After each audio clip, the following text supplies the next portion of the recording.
Man, oh man. Let's see what old DJ was. Well, that's cool. This is where the poop goes. It's been mowed over. And there's water running out of it. Yeah, cabinets still look like shit.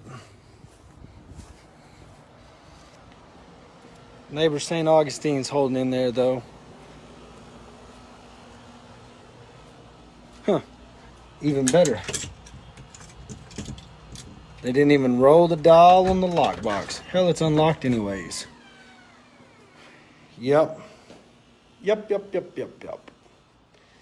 So, I guess we'll go ahead and call the carpet contractor out. The flies have all died, so I guess the exterminator worked. DJ, you should have gotten some blinds to replace these. Need to call the old grout cleaner. But the Raid cans work. Did we get the water on? Because I gotta pee. We did get the water on. Probably need a new handle there. Oh man.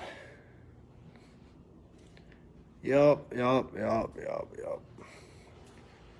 Get this carpet replaced. So, a couple of years ago, about 3, almost exactly. No, it was exactly because it was on the August foreclosure. We had figured out how to stop a foreclosure. This sumbitch back here held us back. You see that keep out and all that. A couple of murders in there. So, what if I'm setting off an alarm? Anyways, it was on the August foreclosure. We did it. We stopped the foreclosure. Guy lived in Colorado City or Colorado Springs, so we got to drive to Pikes Peak. Me and Emery did. Got to take a really nice vacation, I guess is the way to look at it. And that's really the only way to look at it. And DJ's patch that he did has already got a hole in it because he didn't put nothing to prevent it from going back in there. So, and gonna need a new drawer. So, anyways, we are, we're high on the sub 2, $0 investing, low equity, all of that. So we take on this low equity piece of shit that was worth $89,000 at the time. We take it on. We stop the foreclosure. We do everything that we said we're gonna do. It took us probably another 6 months to get it owner financed. I don't even think they made 7 months worth of payment, and then they fell behind. Took us through a bankruptcy that lasted a year and a half long bankruptcy that we had to service the debt on this thing. Narrowly escaped the second bankruptcy. The only reason why they didn't get an extended bankruptcy, we still aren't in bankruptcy court, is because they didn't file their paperwork in time. When we did the eviction after the foreclosure, they showed up to eviction court with their paperwork that they were going to take in for their second bankruptcy to show the judge, and he told them he didn't give a fuck, they needed to get out. Thank God it went that way, because we might still be with somebody living in this house while we service the debt. Now, of course it's sub 2, so it's been several years. As luck would have it, the seller reaches out to us. The seller of this property reaches out to us, says, hey, I want to buy another house. And it appears y'all are still making payments on my behalf. I need y'all to do something about that, okay?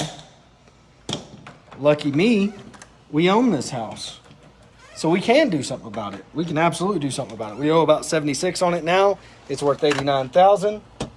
I would love to do nothing more than to sign this house back over to you. To which he replied, well, what would that mean? That means you can start making a payment until it sells.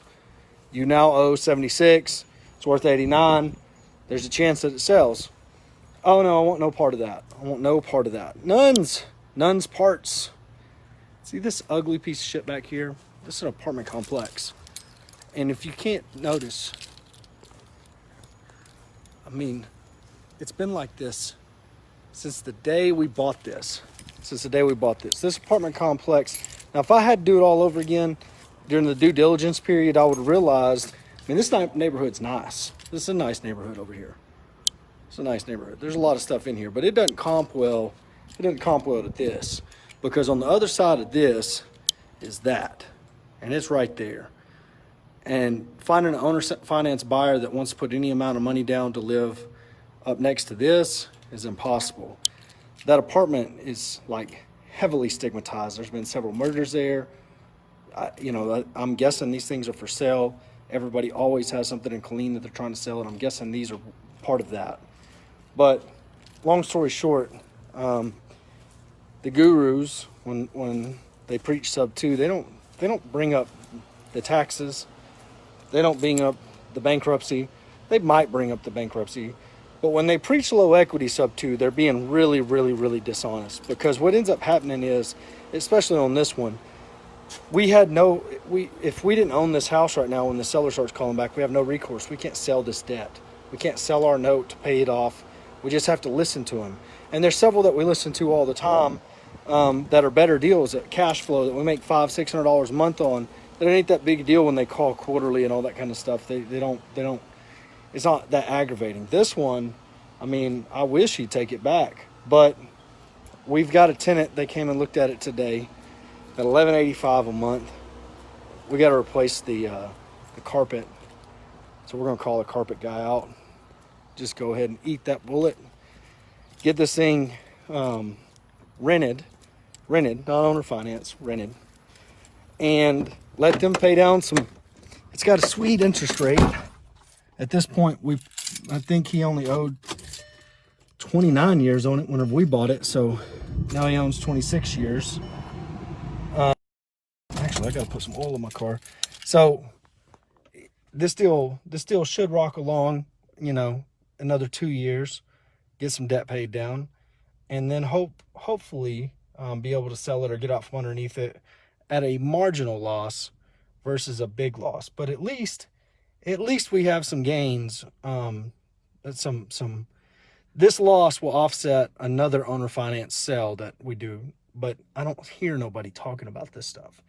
I'm a student first. I watch the guru y'all, and I don't necessarily hear the things that ends up being the reality. Now, people will talk about it for about this long, but they don't talk about it. So I'm in my hot ass car. I'm about to have to put some oil in it because it's burning oil, because it's got 236,000 miles on it. And then I'm going to go drill a lock. I'll be live back here in a second. I'll see y'all.